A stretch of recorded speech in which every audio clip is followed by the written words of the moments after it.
Brasil, olá você aí de casa! Hoje eu tô muito feliz porque estamos começando uma nova série aqui do canal, é o História da Televisão. Inclusive esse vídeo é um oferecimento da TV Crystal UHD, que é a nova 4K da Samsung. Que nem a gente tem o História do Cinema, agora a gente vai ter o História da TV, pra gente ir aprendendo mais sobre como a televisão foi evoluindo como um objeto mesmo e também na programação e nos conteúdos que passam nela. Aproveita e se inscreve aí no canal se você gosta desse tipo de conteúdo. Então vamos lá. A história da TV começa lá nos anos 20. Um dos principais nomes desse rolê é o John Logie Baird, que é um engenheiro escocês que passou a primeira metade dos anos 20 coletando peças no mundo inteiro para finalmente construir uma televisão. Mas ele se inspirou muito num outro cara, um alemão, o Paul Nipkow, que foi um cientista que em 1884 já patenteou ideias de um sistema de televisão completo. Sim, em 1884. Vocês têm noção? Essa ideia era um sonho muito antigo de vários tipos de cientistas. Mas o John Baird foi o cara que conseguiu criar o negócio e em 1924 ele conseguiu transmitir uma imagem para a TV apenas entre alguns metros. Então ele botou a fonte, um cabo curto e a TV pertinho e mesmo assim só saiu uma imagem toda tremida e chiada. Basicamente ele pegava um impulso elétrico e transformava em imagem. Lá em 26 de janeiro de 1926, em Londres, ele fez a primeira exibição do televisor para 50 cientistas. O aparelho era formado por discos mecânicos com impulsionadores eletrônicos. E aí, as imagens eram transmitidas de novo por meio de um cabo até chegar na tela. Em 1927, ele conseguiu transmitir uma imagem com mais de 438 milhas de linhas telefônicas entre Londres e Glasgow, que é outra cidade do Reino Unido, só que super longe. Então olha como o negócio foi evoluindo. Antes eram metros e depois um monte de milhas. Com isso, ele criou o BTDC, ou Baird Television Development Company, que é a companhia de desenvolvimento televisivo do Baird, que é o nome dele. Nos Estados Unidos, tinha um cara fazendo uns experimentos parecidos também. O Philo Taylor Farnsworth fez uma demonstração de um aparelho que transmitia imagens por meio de raios catódicos. Mas assim, nessa época, era tudo muito experimental e eles estavam focando muito em conseguir transmitir uma imagem qualquer pelos cabos. E eles iam focando muito em aumentar o lance da distância, quanto mais longe eles conseguiam transmitir uma imagem. E, gente, era uma imagem parada, não era nem em movimento. O Baird até conseguiu uma primeira demonstração de imagem a cores já em 1928, mas assim, tudo super primitivo. O sueco Ernst Alexandersson foi o cara que já inventou uma TV sem cabos. Em 1928, ele fez uma demonstração em Nova York. A TV que ele mostrou esse dia tinha uma resolução de 24 linhas. E já foi o auge, gente. Tipo, sério, 24 linhas. Pensa que hoje, por exemplo, essa TV aqui, o HD, tem 2.160 linhas. O cara tinha 24. Então, assim, a resolução era ridícula, mas, gente, foi um sucesso só deles conseguirem fazer isso. E quando eles conseguiram transmitir uma imagem já em movimento, a imagem era exibida com 5 frames por segundo. E hoje a gente tem 30 frames por segundo ou 60 frames por segundo. Em 1928, a gente já tinha o gato Félix sendo testado na NBC e ele é considerado o primeiro personagem a ter a sua imagem lá na TV. Muito chique. Mas, gente, não se anime muito, porque o gato Félix era só pra você regular o seu aparelho. Então ele aparecia pequenininho parado, num tamanho de 2 centímetros de altura. Era só pra você conseguir regular a sua televisão. Isso porque a TV também era super pequenininha. Daí, quando você olha esse aparelhinho, como que ele era, o quão difícil foi para tudo isso funcionar, você pensa, mas gente, como que a gente chegou nessa TVzona maravilhosa aqui atrás? Essa aqui é a TV Crystal UHD TU8000, a nova TV 4K da Samsung. Ela entrega a qualidade superior às outras TVs 4K porque agora ela tem as funções que antes só tinham nas TVs QLED. Por exemplo, ela tem o modo fotos, que quando a TV está desligada, podem ficar passando as imagens da galeria que tem na TV. E a qualidade da imagem tem mais contraste e mais cores. Ela é super fininha e tem as bordas infinitas, que são um charme. E tem também um design para não ter um monte de cabo aparecendo. Para quem é gamer, tem também o modo game, que a imagem flui melhor nos jogos. E tem uma coisa que eu tô apaixonada, que você pode controlar a sua TV usando o assistente de voz. Ela vem com a Alexa e Bixby. Eu tô no chão. E para entender como chegamos dessa TVzinha dos anos 20 para essa Crystal UHD da Samsung, inclusive as outras tecnologias que a Samsung tem, tipo, agora tem a TV 8K, fica ligado aqui nos vídeos de história da TV, que aos poucos a gente vai chegar nessa TV. E tem um link aqui na descrição para quem quiser saber mais sobre ela. Mas, antes de voltar a falar da TV, a gente precisa fazer uma pausa, porque a gente precisa conversar sobre como era o rádio naquela época. A partir dos anos 20, o rádio foi se consolidando como um meio de comunicação de massa. Pensa, você compra um rádio e você nunca mais precisa pagar nada, você só muda a estação e fica ouvindo para sempre. Um negócio barato que bombava. Além de que é bem barato produzir para rádio em comparação com outras mídias, inclusive até hoje. Então era assim, todo mundo feliz, quem produzia e quem consumia. Mas quando começaram as pesquisas para criar o aparelho televisor, basicamente todas as empresas de rádio ficaram interessadíssimas e começaram a investir nisso. Inclusive, a maioria das grandes rádios dessa época viraram canais de TV depois. Aliás, num próximo vídeo vou falar mais sobre a programação que tinha bem no começo da TV, que era muito parecida com os formatos de rádio, inclusive pegando atores, cantores, apresentadores, tudo que era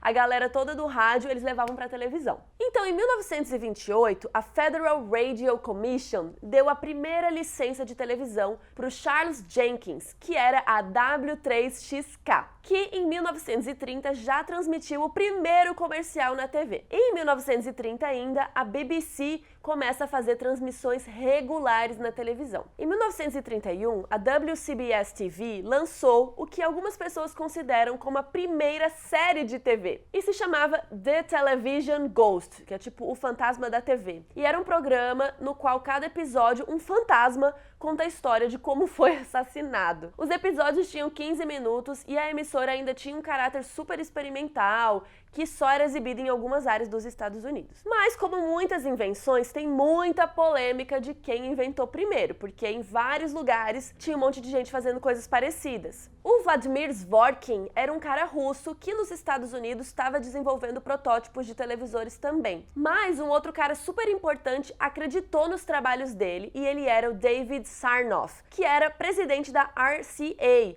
a Radio Corporation of America, ou RCA. E a RCA era a empresa que dominava o mercado de rádio nos Estados Unidos da época. O David deu então dinheiro e tempo para o Vladimir, que em 1931 criou o protótipo final do tubo de transmissão, que depois viria a se tornar a base da televisão eletrônica. Em 32, a RCA já tinha fábricas produzindo TVs com essa tecnologia dele. Em 33, o canal da Universidade Estadual do Iowa começou a exibir programas 2 vezes na semana, junto com a estação de rádio WSUE. Em 34, foi criada uma lei que mudava a Comissão Federal de Rádio para Comissão Federal de Comunicações, a FCC. Basicamente, essa lei abrange muito mais coisas do que só o rádio, ou seja, praticamente todo tipo de comunicação via cabo e sem cabo. Em 1936, tinham aproximadamente 200 aparelhos de TV espalhados pelo mundo. E nesse ano, teve uma invenção que ajudou muito a TV, que é o cabo coaxial. Você já deve ter visto esse cabo, porque ele ainda é usado hoje em dia. Sabe aquele cabo de cobre que é enrolado com material isolante? E você já deve ter visto aí na parede da sua casa, quando vão instalar telefone, quando vão instalar internet. Esse cabo foi usado inicialmente para melhorar os telefones, mas depois eles foram usados também para transmitir sinais de TV. Mas quando começaram a vender as TVs nos anos 30, ela ainda era assim, caríssima, era um negócio assim de gente milionária, só milionário tinha TV. Mas mesmo assim, em 1936, as Olimpíadas de Berlim já foram exibidas pela televisão. Em 37, a CBS começou a desenvolver um canal de TV, enquanto a BBC já estava fazendo transmissões com mais qualidade lá em Londres. A BBC é a British Broadcasting Company, ou Companhia de Transmissão Inglesa. E antes era o quê? Uma estação de rádio. Em novembro de 36, a BBC abriu o seu canal de televisão e foi o primeiro canal do mundo a exibir imagens em alta definição. Só que lembra, gente, a alta definição que eles tinham na época, tá? A programação deles exibia desenhos animados, esportes, dramas, entre outros. E a BBC adotou o modelo de televisão mecânica do Baird, mas em 37 eles trocaram o sistema e começaram a usar o da Marconi EMI. A BBC exibiu a coroação do rei George VI, Só que naquela época era tudo ao vivo, gente, porque eles não tinham tecnologia para gravar nada. No máximo passava e pronto, acabou. Aquele americano, o Philo Taylor Farnsworth, foi desenvolvendo seus experimentos e fundou a sua própria empresa de televisores e rádios em 1938. E teve um grande marco na história da TV, que foi a Segunda Guerra Mundial. A BBC, por exemplo, fazia jornalismo reportando os acontecimentos da guerra e foi super importante para divulgar tudo o que estava acontecendo para o mundo. Mas depois da guerra, aí sim a TV ficaria mais barata e começariam a surgir muitos mais canais para assistir. Os anos seguintes ao fim da guerra foi quando a TV verdadeiramente explodiu no mercado. E foi aí o que muita gente considera como a primeira série de TV oficial, e ela é inglesa. Em novembro de 46 foi lançado o primeiro seriado de ficção da história e se chamava Penrite's Progress. Teve só uma temporada e era em preto e branco, e era o que hoje a gente pode reconhecer meio que como uma sitcom. Era sobre o dono de uma loja que tinha que lidar com as adversidades do dia a dia, basicamente isso. Foi mais ou menos nessa época que a TV chegou aqui no Brasil, e a primeira transmissão aqui rolou em setembro de 48, mas isso fica para outro vídeo. Nos Estados Unidos, em 48, existiam 16 emissoras de TV, e 0,4% da população, não é 4%, é 0,4%, tinham TVs em casa. Já em 54, existiam 354 emissoras e 55% da população já tinha uma TV em casa. Ou seja, 6 anos depois, a gente saiu de 16 canais para 354 canais e de 0,4% para 55% da população com uma TV. Uma explicação para isso bem legal é o Baby Boom, e assim que é chamado o período entre 1946 até 1966, mais ou menos. E nessa época, depois da guerra, a taxa de natalidade dos Estados Unidos e na Europa bombou. Afinal, acabou a guerra, os veteranos voltaram para casa, voltaram para os crush, para as esposas, né? Então, aí vocês já imaginam. E aí nessa época, então, da televisão, os pais ficavam muito em casa, cuidando dos filhos, a família toda junta, e a TV começou a se tornar uma alternativa mais confortável de entretenimento em relação ao cinema, até porque era uma grande novidade e todo mundo queria ter. Inclusive, muita gente chama os Baby Boomers de geração da TV, porque foram as primeiras crianças a crescer assistindo televisão. Do mesmo jeito que as crianças de hoje em dia já nascem com um tablet na mão, mais ou menos isso. Inclusive, um programa infantil de TV bem famoso foi criado depois da guerra, em 1946, na BBC. Chamava Muffin the Mule, e era uma mulinha de fantoche que interagia com uma mulher chamada Annette Mills. E ela ficava tocando um piano lá com a mulinha. E esse programa durou 9 anos. Em 1948, também começou um programa jornalístico na BBC com o John Nagy, que se chamava BBC Newsreel. E ainda nesse ano foi exibida na BBC as Olimpíadas em Londres ao vivo, e a maioria do público assistiu em suas telinhas de 20 centímetros por 25. Era super pequenininha a TV. Tinha um monte de gente querendo criar novos canais que a FCC, né, a Federal Communications Commission, teve que pausar tudo porque eles não davam conta. Todo mundo queria criar um canal de TV. Nos anos 40 também começaram a introdução das cores na televisão, e no meio disso ainda foi criado um jeito de gravar em fitas o que se passava na televisão. Mas isso a gente deixa pro próximo vídeo de história da TV. Lembrando que eu vou fazer vários vídeos até a gente chegar aqui nessa TV perfeita, que é a Crystal UHD, que é a nova 4K da Samsung. Inclusive, teremos que chegar na nova tecnologia 8K que a Samsung já tem também, em muito breve. Coloque aí nos comentários o que você mais achou curioso sobre toda essa história. Um beijo!